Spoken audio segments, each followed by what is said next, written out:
Hi hello friends, welcome to my YouTube channel Jeeva Agam. ನಾವು Christmas ಹಾಲಿಡೇಯಲ್ಲಿ trip plan ಮಾಡಿದಾಗ ನಮ್ಮೂರಿಂದ ಇದೇ ಸ್ಪಾಟಿಗೆ ಮೊದಲು ಹೋಗಿದ್ದು ರೀ. ಸೊ ಇಲ್ಲಿ ಯಾರಾದರೂ ವಿಸಿಟ್ ಮಾಡಿದರೆ ಅವ್ರಿಗೆ ಇದು ಯಾವುದೇ ಪ್ಲೇಸ್ ಅಂತ ಗೊತ್ತಾಗ್ಬಿಡುತ್ತೆ. ಇದು ಬಂದುಬಿಟ್ಟು ಹೊನ್ನಾವರ ರೀ, ಉತ್ತರ ಕನ್ನಡ ಜಿಲ್ಲೆಯಲ್ಲಿ ಅದ ರೀ. ಇದು ಗೋಕರ್ಣದಿಂದ ಸುಮಾರು ಒಂದು 50 ಕಿಲೋಮೀಟ್ರ್ ದೂರದಲ್ಲದ ಅಷ್ಟೇ ರೀ. ಪರ್ಸ್ನಲಾಗಿ ನಂಗೆ ಹೊನ್ನಾವರ ಅಂದರೆ ಭಾಳ ಇಷ್ಟ ಆಗ್ತದೆ ರೀ. ಯಾಕಂದರೆ ಪ್ಲೇಸ್ ನೋಡ್ಲಿಕ್ಕೂ ಅಷ್ಟು ಕೂಲ್ ಆಗ್ಯದ ಮತ್ತು ನೋಡ್ಲಿಕ್ಕೆ ಭಾಳ ಚಂದ ಅದ ರೀ.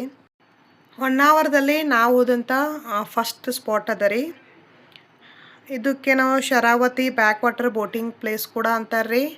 ಈ ಬ್ಯಾಕ್ ವಾಟರ್ ಬೋಟಿಂಗ್ ಮಾಡ್ಕೊತ ಹೋದರೆ ನಿಮಗೆ ಒಂದು ಮಿಡಲ್ಲಾಗಿ ಕೇರಳ ಪಾಯಿಂಟ್ ಅಂತ ಸಿಗ್ತದೆ ರೀ. ಸೊ ಅದನ್ನು ತೋರಿಸ್ಕೊಂಡು ಬರ್ತಾರೆ ರೀ. ಈ ಬ್ಯಾಕ್ ವಾಟ್ರ್ ಹೋಗುವಾಗ ನಿಮ್ಗೆ ಸುತ್ತೆಲ್ಲ ಮ್ಯಾಂಗ್ರೂವ್ಸ್ ಫಾರೆಸ್ಟ್ ಇರ್ತದೆ ರೀ.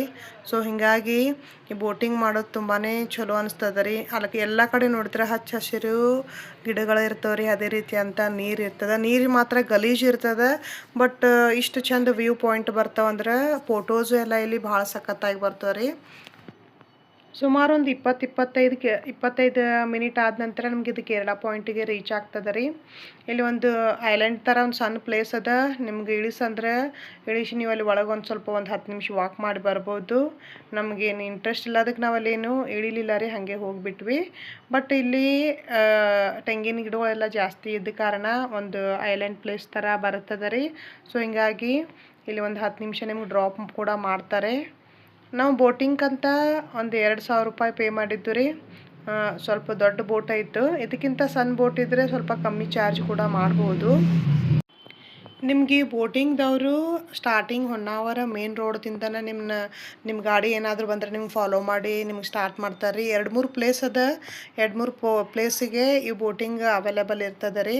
ಸೊ ನೀವು ಬರೋಕ್ಕಿಂತ ಮುಂಚೆನೇ ಸ್ವಲ್ಪ ಎಲ್ಲ ಕಡೆ ಚೆಕ್ ಮಾಡಿ ರೇಟ್ ಎಲ್ಲ ಕೇಳ್ಕೊಂಡು ಬೋಟೆಲ್ಲ ಹತ್ತಿರಿ. ಇಲ್ಲಾಂದರೆ ಗೊತ್ತಿಲ್ಲಾದರೆ ಸುಮ್ಮನೆ ಜಾಸ್ತಿ ಚಾರ್ಜ್ ಮಾಡಿಬಿಡ್ತಾರೆ. ಇಲ್ಲಿ ಫೋಟೋಸ್ ಎಲ್ಲ ಭಾಳ ಚಂದ ಬರ್ತಾವೆ. ಅದಕ್ಕೆ ಕಪಲ್ ಫೋಟೋ ಶೂಟ್ ಎಲ್ಲ ತುಂಬಾ ಇರ್ತದೆ ರೀ ಇಲ್ಲಿ. ಬಟ್ ನಾವು ಹೋದ್ದು ಕ್ರಿಸ್ಮಸ್ ಹಾಲಿಡೇಸ್ ಇದ್ದ ಕಾರಣ ಇಲ್ಲಿ ಆಲ್ರೆಡಿ ಟೂರಿಸ್ಟು ಕೂಡ ಭಾಳ ಇದ್ದಾರೆ. ಬಟ್ ಹೊನ್ನಾವರದಲ್ಲಿ ಈ ಪ್ಲೇಸ್ ಕೂಡ ನೋಡಲಿಕ್ಕೆ ತುಂಬಾ ಚೆನ್ನಾಗಿದ್ದಾರೆ, ಮಿಸ್ ಮಾಡ್ಕೋಬೇಡ್ರಿ. ಇದನ್ನು ಮುಗಿಸ್ಕೊಂಡು ನಾವು ನೆಕ್ಸ್ಟು ಮ್ಯಾಂಗ್ರೂವ್ಸ್ ವಾಕ್ ಅಂತ ಇದೆ ರೀ. ಅಲ್ಲೇ ನಿಯರ್ ಬೈನೇ ಇದಾವೆ ಇವೆಲ್ಲ ಪ್ಲೇಸ್, ಭಾಳ ದೂರ ಏನಿಲ್ಲ. ಸೊ ಅದನ್ನು ನೋಡಲಿಕ್ಕೆ ಹೋಗಿಬಿಟ್ವಿ. ಈ ವಾಕಿಗೆ ಪರ್ ಹೆಡ್ 50 ರೂಪೀಸ್ ಏನೋ ಚಾರ್ಜ್ ಅದ ರೀ.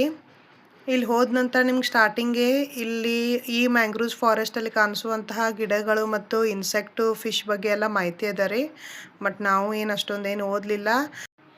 ಈ ಮ್ಯಾಂಗ್ರೂವ್ಸ್ ಫಾರೆಸ್ಟಲ್ಲಿ ನೀರಿದ್ರೆ ಈ ಬ್ರಿಡ್ಜ್ ಥರ ಎಲ್ಲ ನೀರು ಕಾಣಿಸ್ತಾವ್ರಿ. ಈಗ ಆ ಟೈಮಿಗೆ ನೀರು ಇರಲಿಲ್ಲ. ಸೊ ಹೀಗಾಗಿ ಕೆಸರು ಇತ್ತು ರೀ ಕೆಳಗಡೆ ಎಲ್ಲ. ಆ ರೀತಿ ಕಟ್ಟಿಗೆ ಒಂದು ಬ್ರಿಡ್ಜ್ ಥರ ಇದ್ದು ರೀ. ಅದ್ರ ಮೇಲೆ ನೀವು ವಾಕ್ ಮಾಡ್ಕೊಂಡು ನಡ್ಕೋತ ಬಂದರೆ ಸುಮಾರು ಒಂದು ಅರ್ಧ ಕಿಲೋಮೀಟ್ರ್ ನಡ್ಕೋತ ಬಂದರೆ ಈ ಪಾಯಿಂಟಿಗೆ ರೀಚ್ ಆಗ್ತೀರಿ. ಸೊ ಇಲ್ಲೆಲ್ಲ ಬ್ಯಾಕ್ ವಾಟ್ರ್ ಕಾಣಿಸ್ತದೆ. ನಿಮ್ಮ ಹಿಂದೆ ಏನು ಗಿಡಗಳು ಕಾಣ್ತದೆ ನೋಡ್ರಿ, ಅದೊಂದು ದೊಡ್ಡ ಬಂಚ್ ಥರ ಇದೆ. ಅಲ್ಲಿ ಒಳಗಡೆ ಕೂಡ ಈ ರೀತಿ ವಾಕಿಂಗ್ ಸಿಸ್ಟಮ್ ಮಾಡಿದ್ದಾರೆ ರೀ. ಸೊ ಅಲ್ಲಿ ನಡೆಯುವಾಗ ಸ್ವಲ್ಪ ಕೇರ್ಫುಲ್ಲಾಗಿ ನಡಿಬೇಕಾಗ್ತದೆ. ಸೊ ಇದನ್ನೊಂದು ರೌಂಡ್ ಹಾಕೊಂಡು ನೀವು ಬರ್ಬೋದು ಇಲ್ಲಿ. ಇದಕ್ಕೆ ಅದು ಮ್ಯಾಂಗ್ರೂವ್ಸ್ ವಾಕ್ ಅಂತೇಳಿ ಕರೀತಾರೆ ರೀ. ಇಲ್ಲೊಂದು ಸ್ಮಾಲ್ ಬ್ರಿಡ್ಜ್ ಅದ. ಈ ಸ್ಮಾಲ್ ಬ್ರಿಡ್ಜ್ ದಾಟಿದ್ರೆ ನಿಮ್ಗೆ ಒಳಗಡೆನೇ ಇಷ್ಟೊಂದು ದೊಡ್ಡದು ಥಿಕ್ ಫಾರೆಸ್ಟ್ ಥರ ಇದೆ ರೀ, ಒಂದು ಸಣ್ಣ ಪ್ಲೇಸು. ಸೊ ಅಲ್ಲಿ ಈ ಥರ ವಾಕಿಂಗ್ ಸಿಸ್ಟಮ್ ಮಾಡಿದ್ದಾರೆ. ಸ್ವಲ್ಪ ಡೇಂಜರ್ ಅದ ರೀ. ನಾವು ನೋಡ್ಕೊಂಡು ಮಕ್ಕಳನ್ನೆಲ್ಲ ಕರ್ಕೊಂಡು ಹೋದರೆ ಹುಷಾರಾಗಿ ಹೋಗಬೇಕಾಗತ್ತೆ. ಯಾಕಂದರೆ ಕೆಳಗಡೆ ಅವೇನು ಕಟ್ಟಿಗೆ ಸ್ಟ್ರಿಪ್ ಕಾಣಿಸತ್ತೆ ನೋಡ್ರಿ, ಕೆಲವೊಂದು ಕಡೆ ಅವು ಕಟ್ಟಾಗಿ ಬಿದ್ದವ್ರಿ. ಸೊ ಹಿಂಗಾಗಿ ನಡೆಯುವಾಗ ಹುಷಾರಾಗಿ ನಡಿಬೇಕಾಗ್ತದೆ ರೀ. ಒಂದು 2 ವರ್ಷ ಹಿಂದೆ ಕೂಡ ಈ ಪ್ಲೇಸಿಗೆ ನಾವು ವಿಸಿಟ್ ಮಾಡಿದ್ದು ರೀ, ಹೊನ್ನಾವರಕ್ಕೆ. ಆವಾಗ ಇಷ್ಟೊಂದೇನು ರಶ್ ಇರಲಿಲ್ಲ ರೀ. ಬಟ್ ಈ ಸಲ ನಾವು ಹೋದ ಟೈಮ್ ಮಾತ್ರ ಕ್ರಿಸ್ಮಸ್ ಹಾಲಿಡೇ ಇದ್ದ ಕಾರಣ ಎಲ್ಲ ಕಡೆ ಟೂರಿಸ್ಟ್ ಭಾಳ ಇದ್ದರು. ಇಲ್ಲೂ ಕೂಡ ಒಂದು ಸ್ಪೀಡ್ ಬೋಟ್ ಇತ್ತು ರೀ. ನಿಮ್ಗೆ ಯಾರಾದರೂ ಬೋಟಿಂಗ್ ಮಾಡಬೇಕಂತ ಇಂಟ್ರೆಸ್ಟ್ ಇದ್ದರೆ ಈ ಬ್ಯಾಕ್ ವಾಟರ್ದಲ್ಲಿ ನೀವು ಇಲ್ಲೂ ಕೂಡ ಬೋಟಿಂಗ್ ಮಾಡಬಹುದು. ಈ ಮ್ಯಾಂಗ್ರೂವ್ಸ್ ವಾಕ್ ಆದ ಮೇನ್ ರೋಡಿಗೆ ನೀವು ರೀಚ್ ಆದ್ರೆ ಅಲ್ಲೇ ಸೈಡ್ ಅಪೋಸಿಟ್ ರೋಡ್ಗೆ ನಿಮ್ಗೆ ಬೀಚ್ ಸಿಗ್ತದೆ ರೀ, ಹೊನ್ನಾವರ ಬೀಚ್. ಇದಕ್ಕೆ ಈಕೋ ಬೀಚ್ ಅಂತೇಳಿ ಕರೀತಾರೆ.